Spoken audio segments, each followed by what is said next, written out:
Hey, what's happening, everybody? That's right, it's KZ back with more Shin Megami Tensei 5 Vengeance. Today, I'm gonna grab this guy. You think you could just hide from me? You think you can do that? You can't. You're doomed, dude. Let's see if we can find some way to do this without burning Magatsui, if possible. Let's see. Free Kugel, I guess. That's not a lot. It's tough.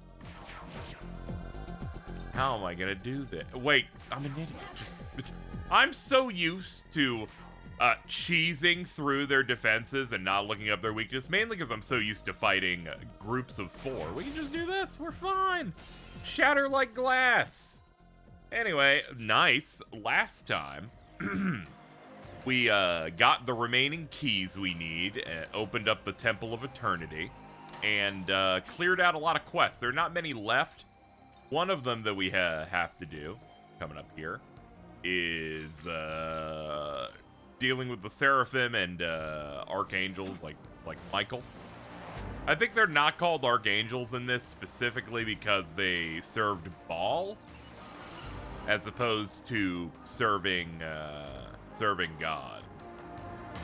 And by that, the God is in the creator that they use here, which is, I assume, just Yahweh, or YHVH. Let's see, must be you, down here. Hello. Do you see that box-shaped hole at your feet? That's the sacred container, the Mihishiro. Seraphim will appear once you place the angel ring in. Good to go.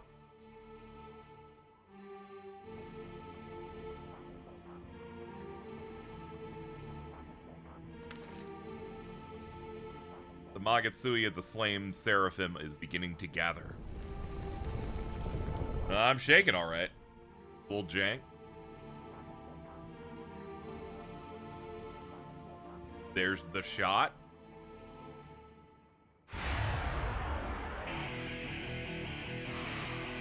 I love that the angels always just get this fucking rock ballad. Very cool.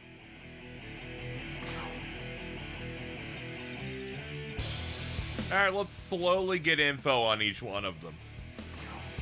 Yeah, they're mid-70s. We can probably fuck around a little bit. Raphael, one of the 4 major angels. His name means healer. He explains the history of the fallen angels and the creation of Adam and Eve. Uriel, one of the 4 major angels. His name means the flame of God and possesses knowledge of all celestial phenomena. He is also the first angel Satan met after falling to Earth. This'll do. And Gabriel.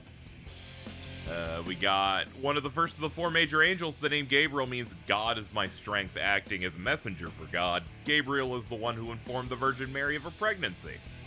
Though often depicted with feminine face, there are various interpretations suggesting that Gabriel is not androgynous, but is in fact a woman. Oh, okay, that's great. Sorry, I'm voice cracking a little bit today. Okay, hold on. What are we doing? So now... Yeah, and then no interest in light. We'll just do a buff and then see how they do. You will be judged. Okay, good work. Next up, for you, Mazio Berry, and it hits a weakness. The resist is a little annoying, but I'll take the flashing turn. Oh yeah, we have charge. All charge effects remain. It's not amazing. If only we could get Donna's wisdom. I'm sure these angels have a effect they share together that I might run with.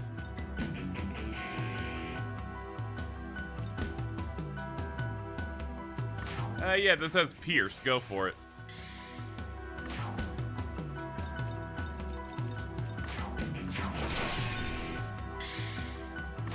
Alright, from here, since we're buffed, go for Entropy. There we go. Okay, they don't have a tremendous amount of health, probably because it's 3 strong demons in a row. But still, alright. Hades Blast! Oh, we are, like, ripping them to pieces, actually. Hold on.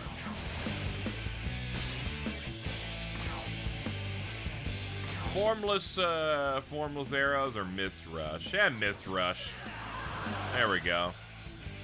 You're all that remains, Raphael. In your great hair.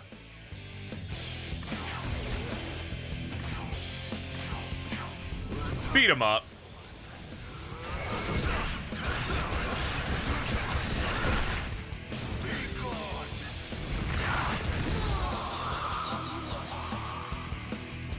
The stage is set. And 3 delicious essences and level 85.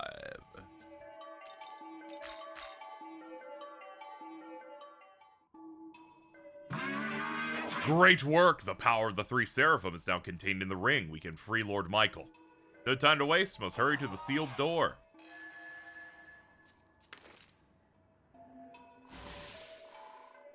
And 3 more levels on top of it. Bro's got... okay, we got Frey Kugel on you.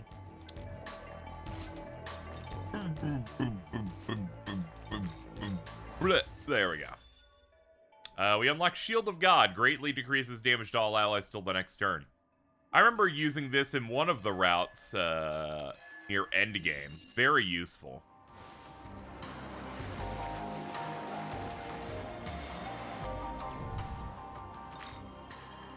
Let me see if I can remember exactly how that one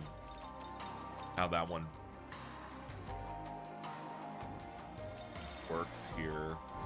I forget if I need every single one of them with me. Well, we could try fusing and see. We still have a ton of money, right? Yeah, we got like almost 1 mil. Let's go in. Oh. Welcome to the... And Uriel's already ready, so that's great. Are you in specials? Yeah. We got these guys in special area. Okay, you need the other one. Okay, is this really gonna be one of those where they yeah, it's sequential fusion. They love this trick for some of the stronger guys. And this guy this guy needs Kamael, so you're kind of like just rolling through the roster here. Okay.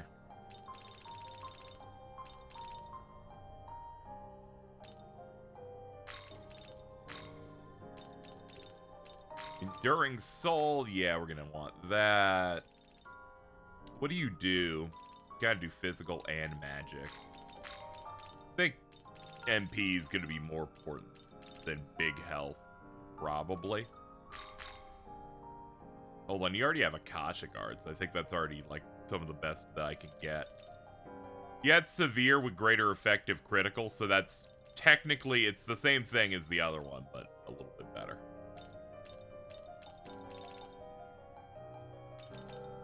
Energy Drain can be good. And you know what? Nullfire. We don't know what the later ones are going to require of us. Gonna learn Natakami and Figment Slash. Don't know if I care enough to level you through them with those, but we'll see.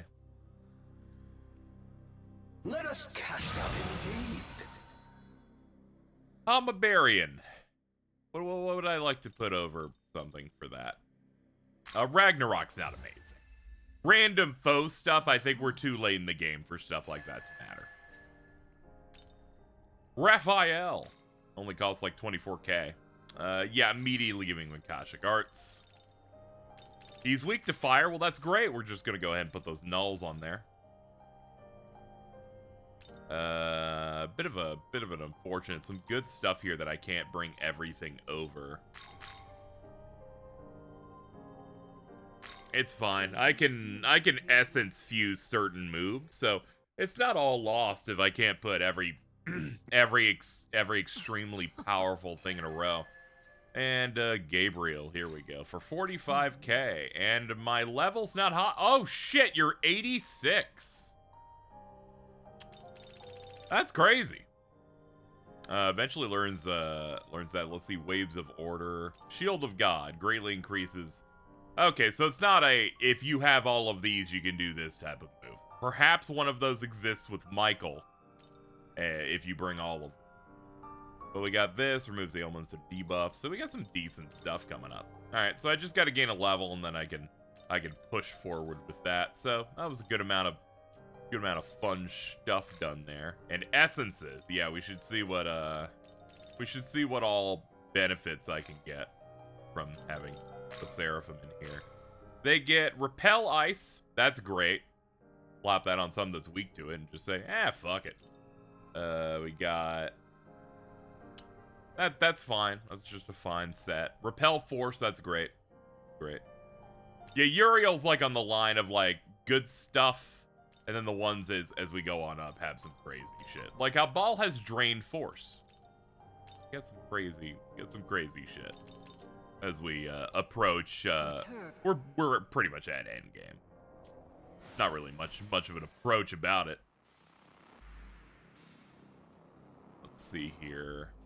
Just looking around at potential quests that might still have spawned, but didn't look like it. I think I really am like big chillin' now.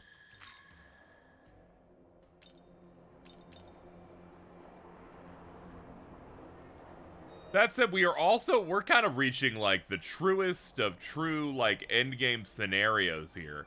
And you may wonder what would make it the truest of true endgame scenarios. I have to begin to Google when the lockout for ending starts because we are very close. In fact, there's not really anything else for us to do except head in to the temple. The Michael thing, I believe, is not going to be paid off until we at least clear this place. So, give me a moment to do a couple checks, clear the throat a little bit. Alright, I did some perusing and whatnot. Looks like we got a little bit of time before we're fully locked in, so we can go through the dungeon. If I remember right, there's like one last door that's like the final lock-in cutscene stuff starting. So we can totally dig in here for a bit. You're gonna see me just fucking open. I'm sorry. Sorry, force of habit. We're never gonna stop doing it. I'm just like, that's just what it is. And don't worry, the mini-map, if that was active the whole time, would not help me tremendously. I like seeing everything that's ahead of me in great detail, so I can forget the first turn and immediately have to open the thing again. Leave me alone, Collie! Ah!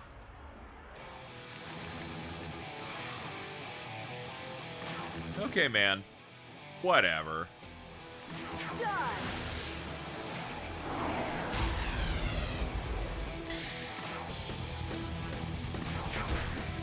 If I remember right, this is the first time we get a chance to hear this, but this also plays during the Armies of Chaos, like Demon King Castle in the Ginza zone, which we do not do on this route. It's quite good, though. It's a nice remix of a classic track. Let's see here. Treasure over there. But I'm wondering how caring I am of it. But I want to hoof it all the way over here. Not entirely sure, but here we are now. Oh, nice!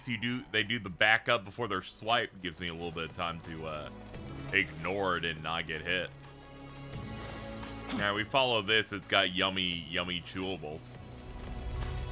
Okay, this was just progression. I was going the wrong way the whole time. Well, good on me for turning around. Oh, there's Adramelic.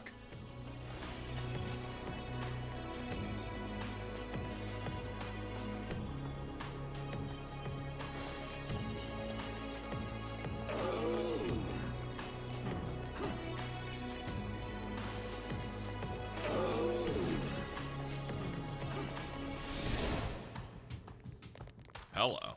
So, the gimmick of this dungeon is when you pass certain weirdo doors with an energy field on them, it stops time.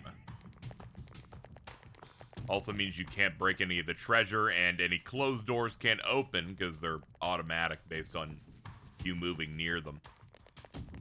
Time has frozen for us all.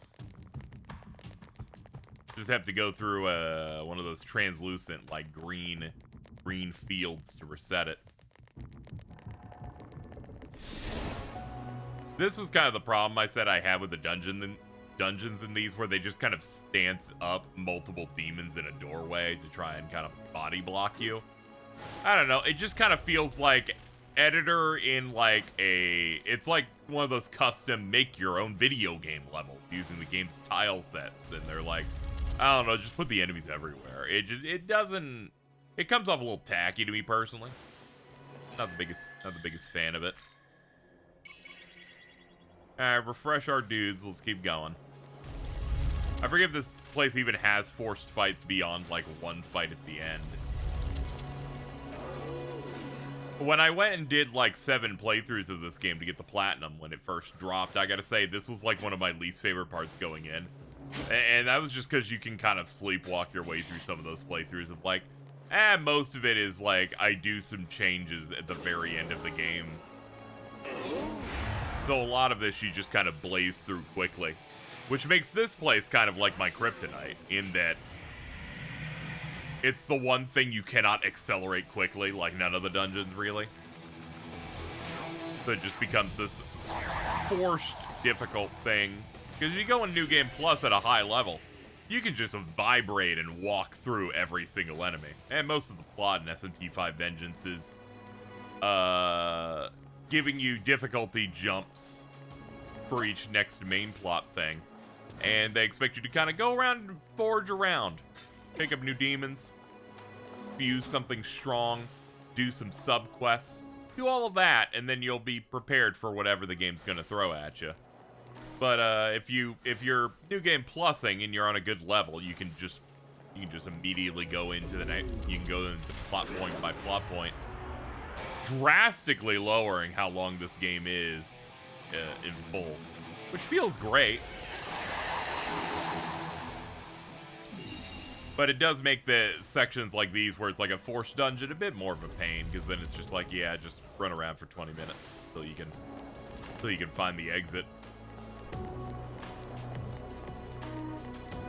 I think it's because there's not too many interesting mechanics here. I think like the mechanics here are kind of sound, but overall, I just, they just don't fully hit for me. I think if we got more regular chunks of this, I think I'd like it a bit more. Whenever I thought about ways I would change this game specifically, I've thought about like, maybe when you get to the Tokyo Dai building, it kind of does the SMT4 thing of like domains, where it's warped. It's like warped in space a little bit, so it's like really large. You can never go back to this zone potentially, or maybe they let you teleport to it as an alternate thing, but it's a more contracted area where it's maze-like, and at the end you fight Nua instead of you enter the building and immediately fight her. Stuff like that. Maybe expand the school in a similar way. Have a zone in the fairy kingdom that does that kind of thing. Just things like that I feel like would have been nice. They kind of, despite the fact that all of these areas in and of themselves are dungeons, figuring out how to get to certain areas in Shinjuku or Shinagawa, there is just, when a franchise is so embedded with, we're coming up on the next big dungeon thing, you do end up kind of missing them.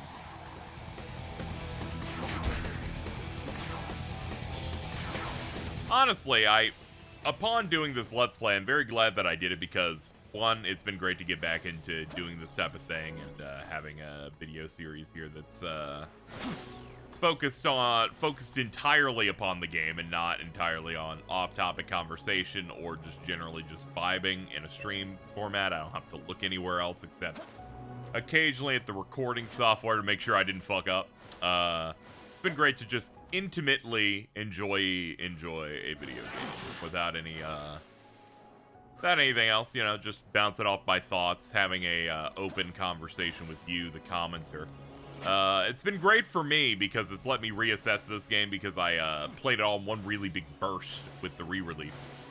And I gotta say, I am very impressed with the canon of Vengeance. It definitely feels like more of what I think a lot of people would have wanted from an SMT5 in terms of way more character stuff, and the stuff they do with the plot kind of really locks in a little bit.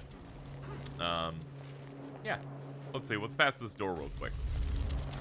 Keep thinking I might get accosted by a cutscene or something and interrupt my general point. So I'm not one of the people that was low on SMT5 when it came out. I had some disappointment, sure, in terms of some of the stuff going on, mainly in terms of how they did combat. The scaling was way more aggressive. I'd hit fights where I could just barely squeak by, but they nerf your damage when the level gap's really, really large to a degree that no other Mega 10 game had really done. And that led to times where I couldn't beat things that I could with proper good team builds, moves, and strategies. It became a numbers level game in a way that the other ones didn't. This re-release has fixed most of that entirely, and also added an extreme amount of additional depth through its additional Magatsuhi stuff, the traits that every demon can have that really add to ways that you can use certain demons. That has been great. The fact that it can run acceptably, also great. That thing just fucking flew. This game running at 60 and looking sharp, great. But yeah, that original release, you know, it was definitely very story light, which I kind of get. There wasn't really a tremendous amount of story in, say, Nocturne, but I do feel like it somehow had a little bit less. You know, it's one of those COVID cursed games where something's, you know, it got the double header of not only being produced when you know, COVID was coming up, but it was announced before it, on top of being the Mega 10 team's first HD game. I think the only ones with HD game experience were Studio Zero and anyone who worked on Persona stuff. So it made it extra difficult, way more contracted.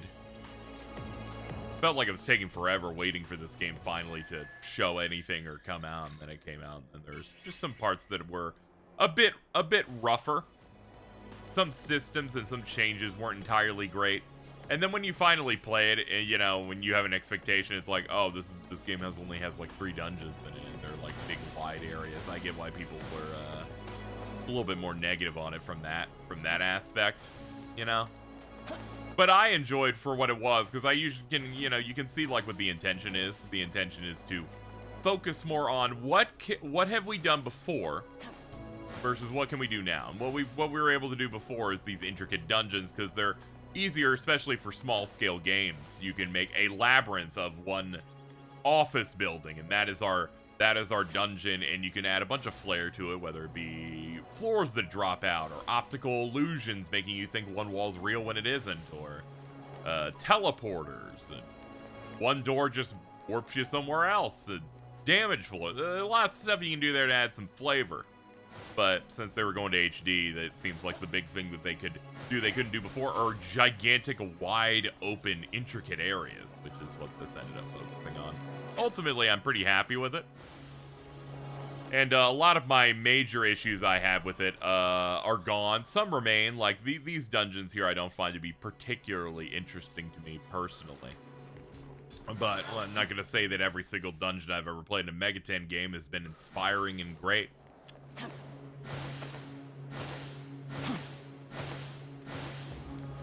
Sometimes they do look a little bit too samey, though. I feel like you can see some brick textures and stuff like this from, like, the Demon's King Castle.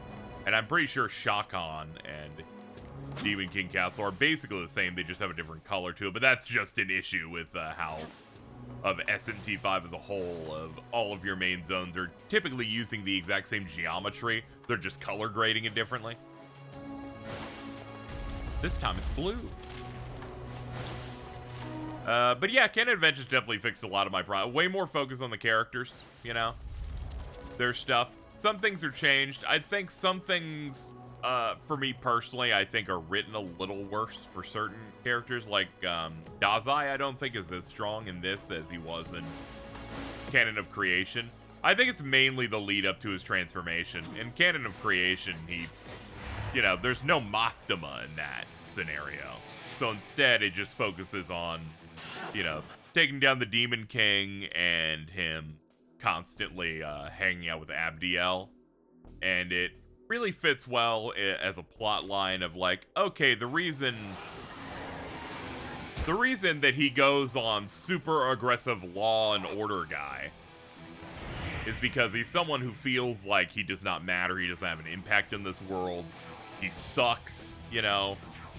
He's in that general age where you're like, you don't know what you're doing with your life type of thing, which is why they always make video games in Japan about being in high school, you know. It's that age where it's like, what direction am I going?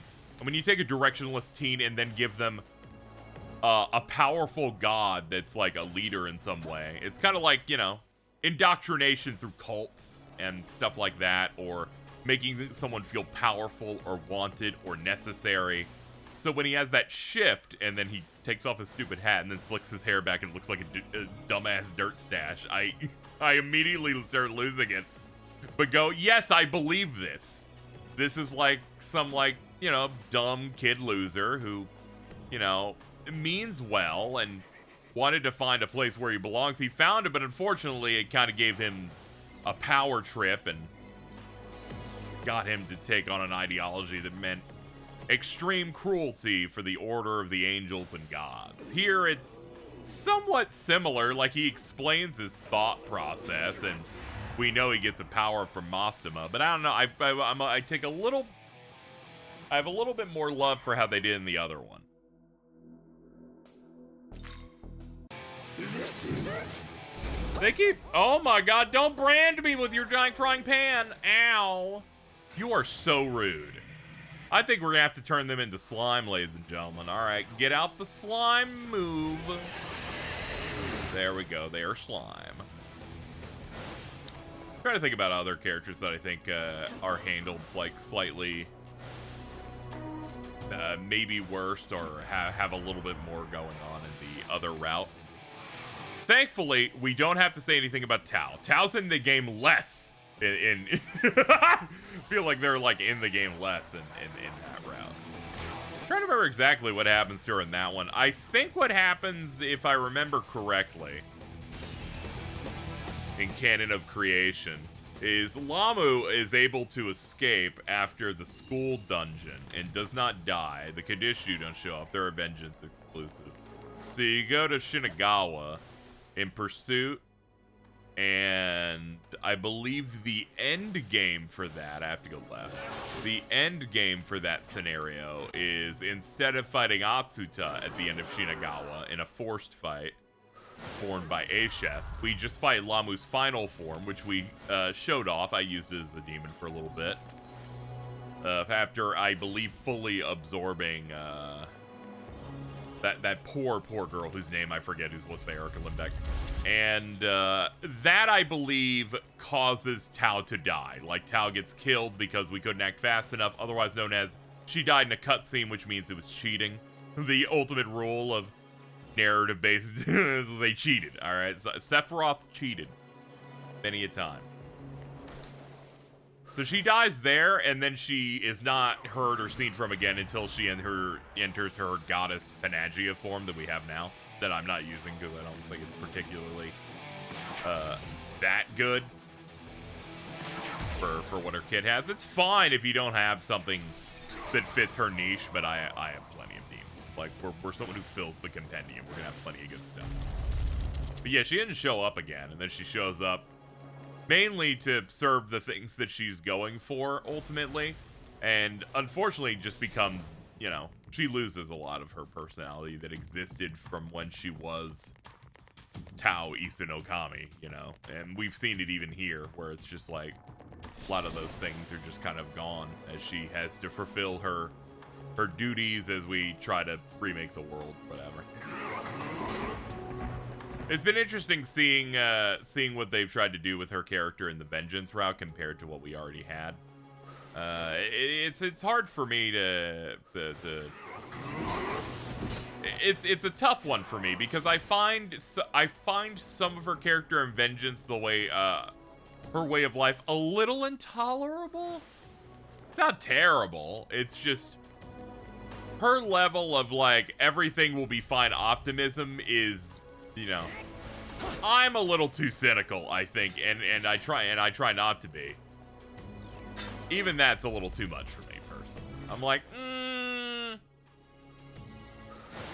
I think you're a little too hopeful given how bad the situation is right now. That said, I am absolutely not on the same level as, say, say Yoko, who just goes, fucking, I don't like cars. Did you know people die in cars? And shit like that, where I'm just like, fucking Reddit atheism, like, debate me, bro, slash. That type of person that feels like they've outsmarted everything, where you're like, no, come on. That said, I think both of them are pretty fine characters. I just find, some of the stuff that is forcing Tao to mold to this hyper law focused character doesn't fully work necessarily. She heard me talking about her. I want to talk about the world you're going to create.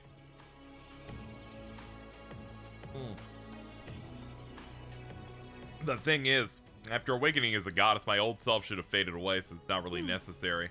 But I still feel like me. I think it's because of all the time I spent with you. Oh, yeah, that's right.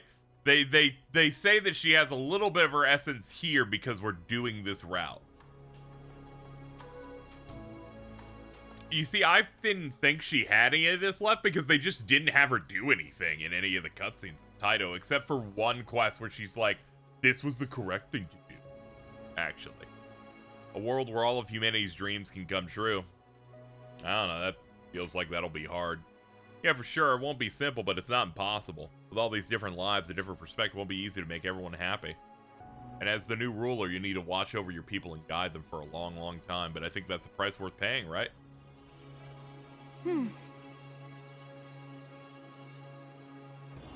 She's like, I want a future in which everyone's dreams come true. What if their dreams are evil? And she's like, yeah, but I need to make everyone happy. There's like it's a little too sickeningly sugary sweet for me.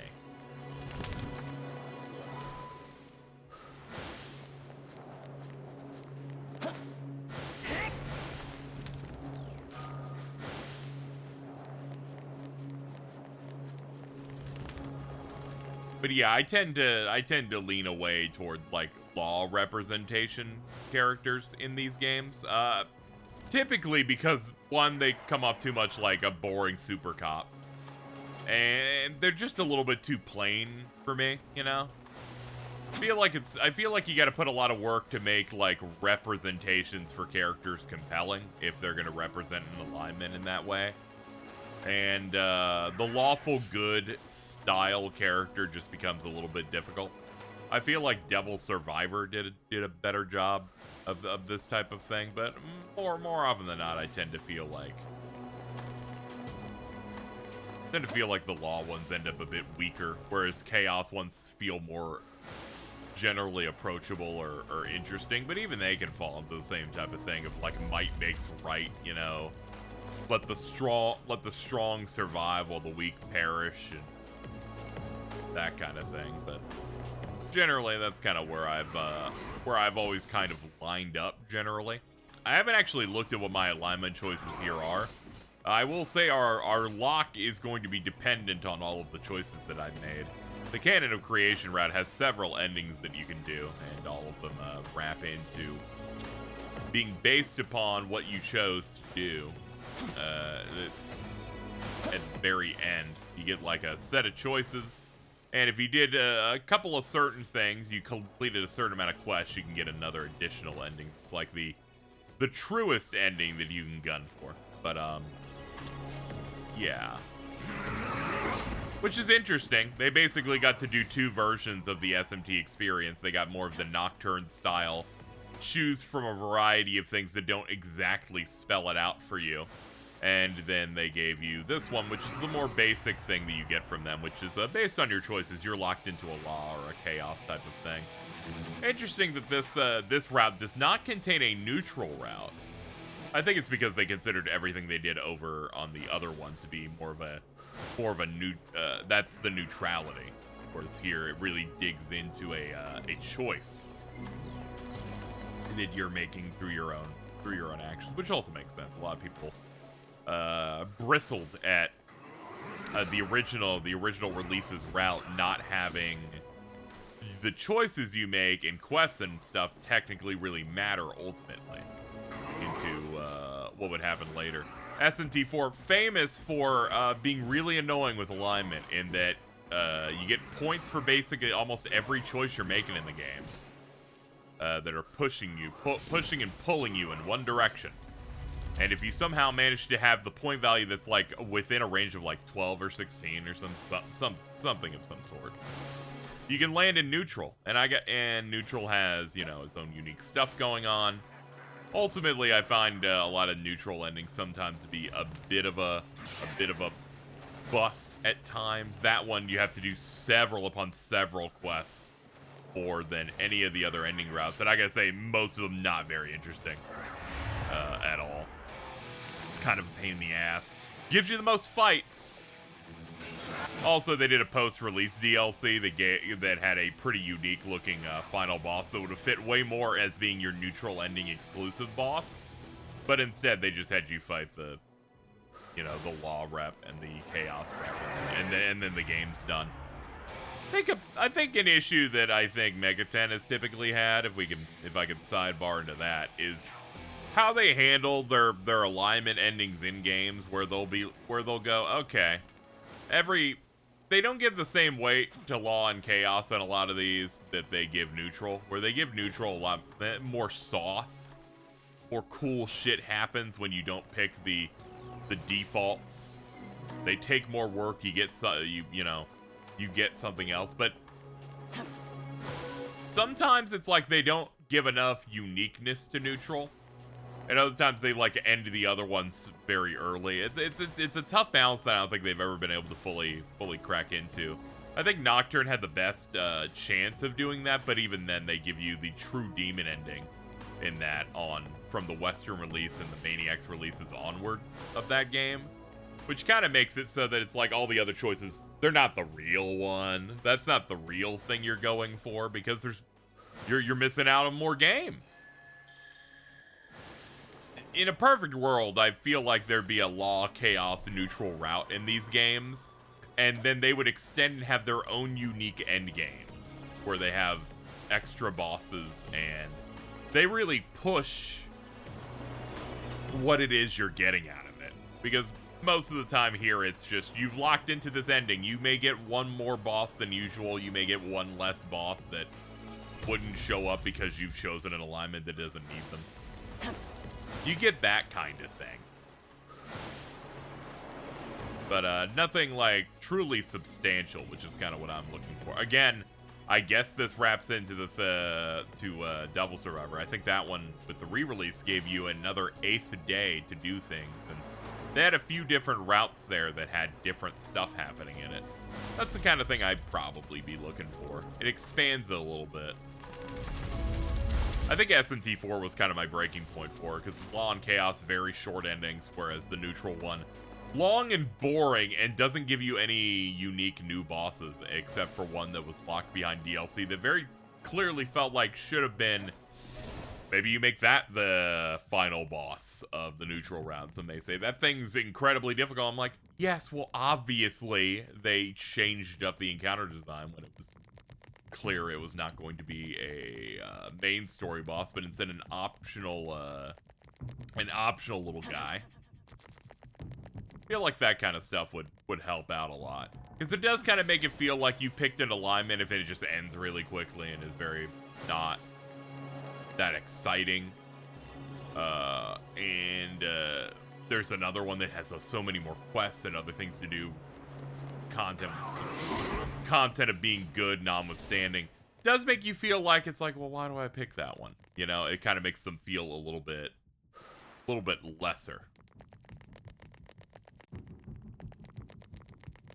I'm sure there could be some metaphor like dug in here of like the satisfaction of, say, a neutral route in SMT4 is meant to be you're satisfied over what you have achieved here. It took a lot of work. Sure, not a lot changed, but you worked to stick to very challenging ideals or some such shit. You can really dress up anything to make it sound like both profound and just generally make you look a little smarter, more thoughtful. You can say that for anything. It's like people who said that the Blighttown in Dark Souls, like, you know, it runs bad on purpose to really sell the fact that the area sucks. And I'm like, don't worry, you can just play that area to realize it sucks ass. You don't need to dress it up in intentionality or anything. It's also like people who said that that Yoko Taro made the first Nier game play bad on purpose. I'm like, no, that's just that studio. That studio just wasn't built. That studio wasn't built to make like a good action RPG that feels good. All right, back on that original release. Not talking about the remaster. I'm like, that's, you know.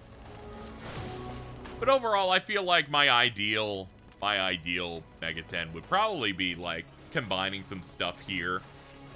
I'd like some of the more open areas, but I would like some more uniqueness in how they look, which of course takes more time. You can definitely down the scale of them, I think. Maybe crush these zones scale by about 50%, and then instead put in a couple of dungeons per zone, add a bit more uniqueness to them. Not everything needs to be a bombed out wasteland. Battle challenge, I think, is pretty tight here. I imagine they'll ditch the Magatsui skill system for something else, which is probably for the best. I know not a lot of people do anything but either Freikugeli X's, but mostly when the game first released, Omagatoki Critical. They're just like, well, why wouldn't I just do anything but the critical hit one? It almost feels like they probably should have given that critical thing maybe later. Maybe it's something you unlock, like, at the start of Area 3, right? Or, you know what? Maybe, like, it's a midway through Area 2 or start of Area 2 of the game. Because, especially if you run Vengeance, once you basically finish Area 3 and hit Shakan, you get Succession, which is good. So you can kind of scale up the Omagatoki skills that you get that are pretty solid for the main character. But I'm getting sidetracked. I feel like a game that, like, makes these zones just as intricate as they have been, but, like, maybe shrink them by about half, add a couple of dungeons in them instead, more unique locales and stuff. I'd like to see more, like, developed city environments. I'd honestly like to see them take more of an 80s Japanese aesthetic to a lot of this, like, cyberpunkish. You kind of look at the designs of how certain things looked back then, whether it was from Mega 10 stuff in general or like cool OVAs of the era. And I think you could make something that looks pretty tight. Combat's good, you know, that's solid. Soundtrack's great. This is one of my favorite soundtracks ever. It has 40 battle themes and they are all bangers. The fact that people are like, yeah, this composer, who is the same one from SMT4 and 4 Apocalypse, just couldn't touch anything Shoji Meguro did in Mega 10. I'm like, are you fucking out of your goddamn mind? Bro is putting out some crazy music all the time. It's just, it really hit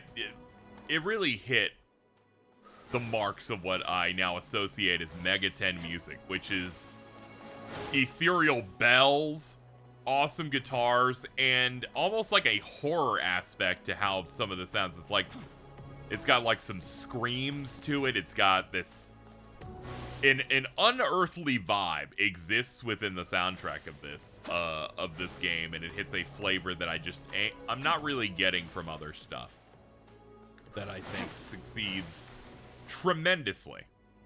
So to get over here, I need to, okay. It looks like it becomes elevated when I go straight across these doors. But overall, this game's great. Is it my favorite of the Mega 10s? I'm not 100%, very close to thinking it's either that or 4 Apocalypse. I really like the gameplay in that one, as well as the dungeon stuff, and I feel I really like the last act of it quite a bit. But this also really good. I feel like I'd take to Nocturne a lot more.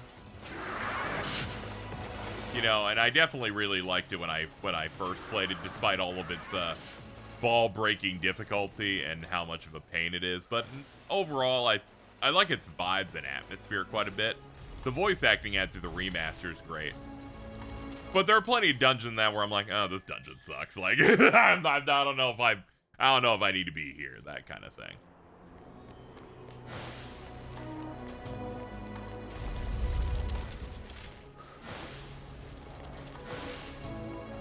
Still haven't fully gone through 1 or 2. Definitely not thinking about doing it at the moment. I have no series marathon ideas at the moment. I've been mostly going through Mega Man stuff for streams.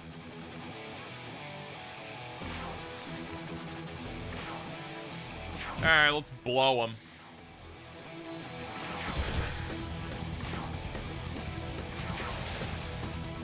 Alright, the ladies are out. When the mist has rush.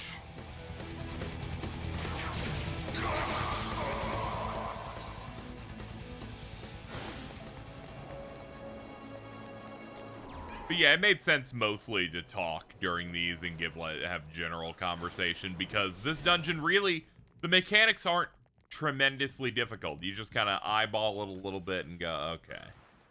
Okay, so I need to be aligned with this to open doors that get out. Clearly where I need to go is I need to reach that right spot there with the staircase while time is unaffected.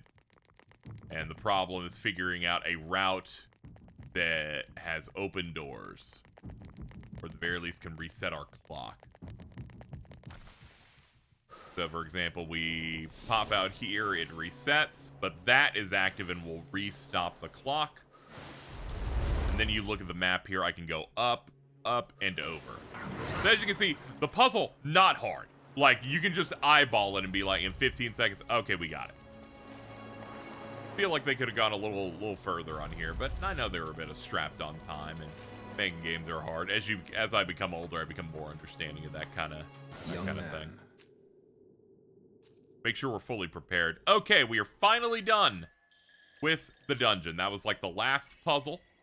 So let's take on a boss. Young man. A powerful presence nearby. Hear me. Heed my words. Yes, indeed. That is the path that leads to the throne. It is a sacred place only those who are worthy may enter. From whence you came. I, Metatron, shall be your judge.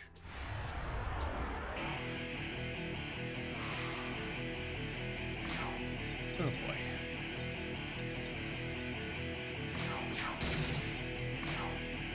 Okay, maybe we should look at his stuff. Metatron, one of the most important angels in the hierarchy, yet the most mysterious. He is the scribe and advocate of heaven.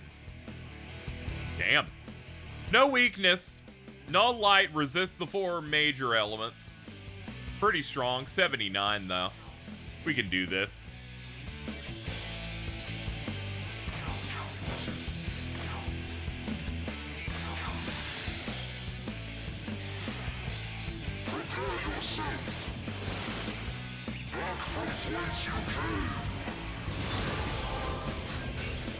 We got a couple of repels in there. Feels good to pop some of that. Alright, let's go ahead and do that. You know, you should go for it, because I already wasted one over on Marichi. Okay, we're good to go now.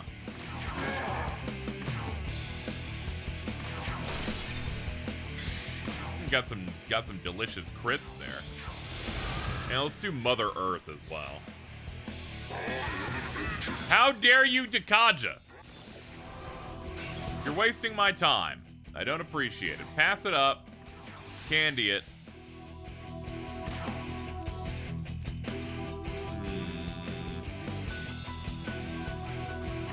Yeah, Murakumo's our best move, honestly.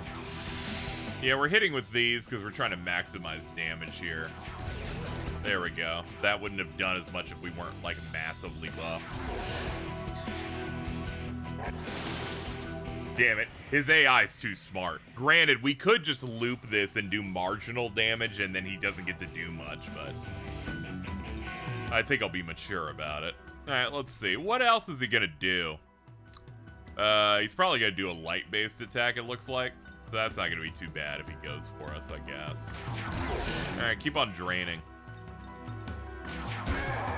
Give him a nice set of punches and whatnot.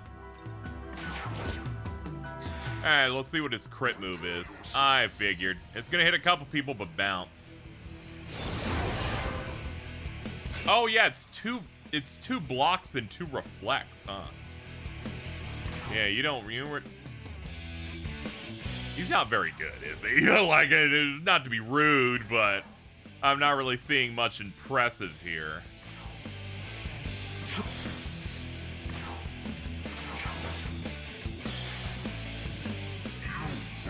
Fire of Sinai.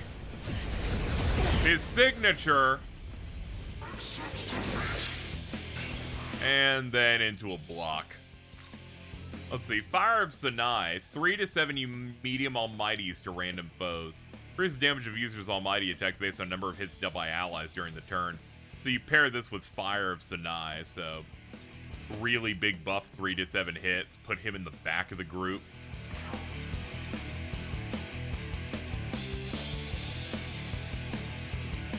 Yeah, I really don't have a move for you besides Entropy. Yeah, you're kind of filling it out. Mainly because he's resisting so many things, which is a pain.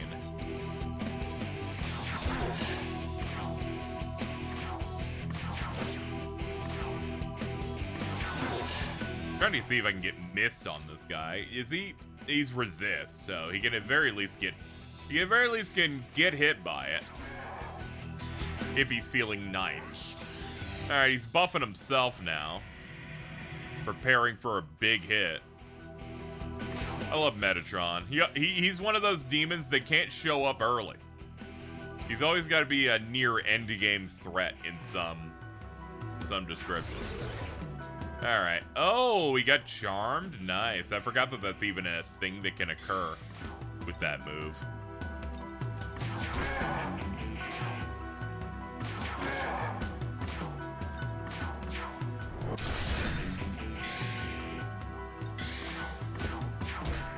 Another lost hit and a Murakumo. All right, he's pretty much ready to be fully cooked. He's swooning. Hey, that's not swooning at all. Hold on, let's try out that strat. Where is it? It's like a Monozako, right? We'll see this effect. Holy shit, it really does work like that, huh? Very nice. We can probably finish with this. Go for it.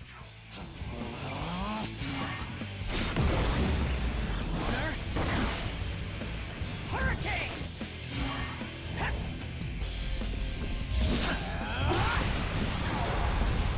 Yeah!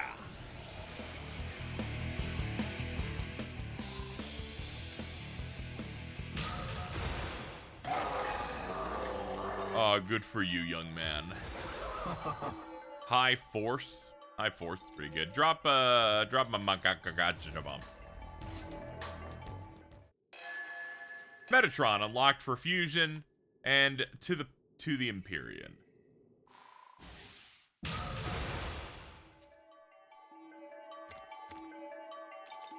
Magic.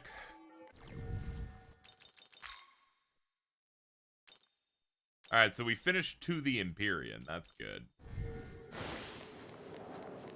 Go back to this.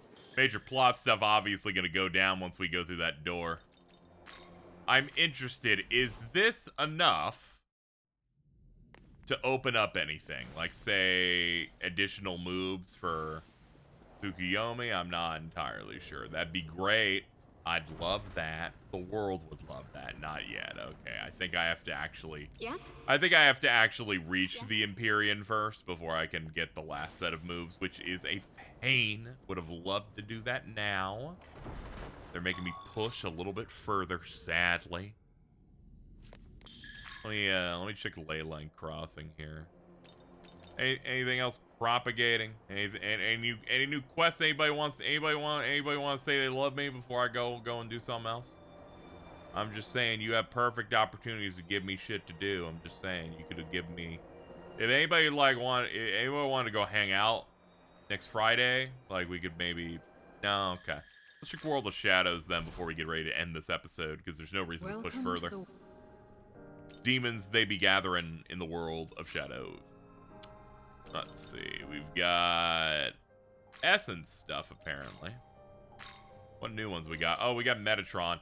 He's got Repel Light and High Almighty Pleroma, so immediately great. Both day spells. And Megidolo. And of course, uniques can never be brought over, but those are solid. Oh yeah, we get a bunch of these. High Elec. Pretty good for him. High Ice, Null Fizz, and Mamudo Barian. Yeah, a bunch of really strong stuff in there. Obviously, our new guy should be in the special section. They said he was unlocked for fusion, but I haven't gotten a single thing that he needs yet. I think he needs, like, Michael and some other shit to be usable. Just a bit of a pain. But we did hit 86, so let's go ahead and make Gabriel. Let's see. Mainly good for magic. Weak to electric.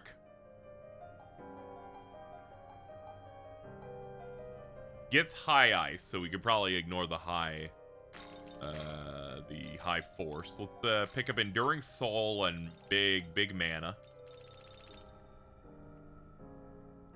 And moves that they get will be Glacial Blast, Repel Ice, High Ice, Ice Age, Bahama Barian.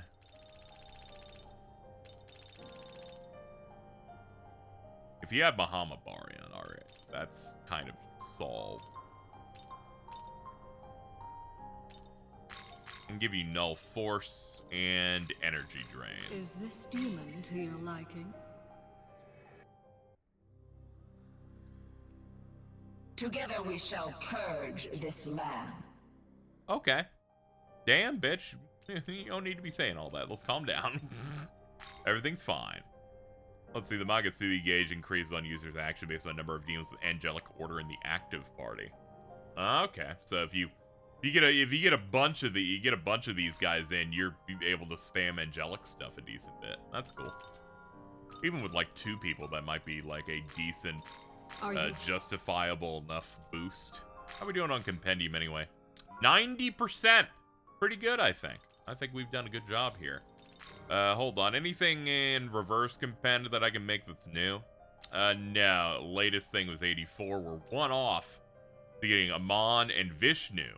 Then another one for Saturnus and Sandalphon. Sandalphon, that's some real shit here. This, bro, I remember running this. This guy's crazy. He's got repel electricity. All right. Well, think we've done enough here. So let's head back to the main hall. Now, I know there's some optional stuff we can do, but we're probably going to unlock the final dungeon in the next episode. There's some stuff that I know I can go do. There's a couple things out in the main world that are optional big bosses, but I think I can fight them and I don't ruin anything. I think I can fight them anytime, so I will probably get at least another episode before I have to figure out builds of how I'm going to fight those things, because even now they would completely wipe the floor with me. You think it's crazy when that happens when you're like in the fucking mid-80s, but Megaten they're battle maniacs over there. That's going to do it for this episode. Next time, we will ascend to the Empyrean, unlock our final Tsukuyomi skills. Bunch of fun stuff. We're definitely not making it to episode 40 on this one, folks. Hope you enjoyed. See you in the next one. Goodbye. Thanks for watching the video, everybody. Man, it's hard to believe that we're most of the way through this game at this point. I've had a great time with this Let's Play of Shin Megami Tensei 5 Vengeance, and we're going to try our best to end this as strong as possible. And honestly, just thank you for watching it and allowing me to do this type of thing, especially those who support further by liking on the video, dropping a comment, and most importantly, to the people that help monetarily support this venture, because views they're not huge. You can always support me over on patreon.com/KZExcellent.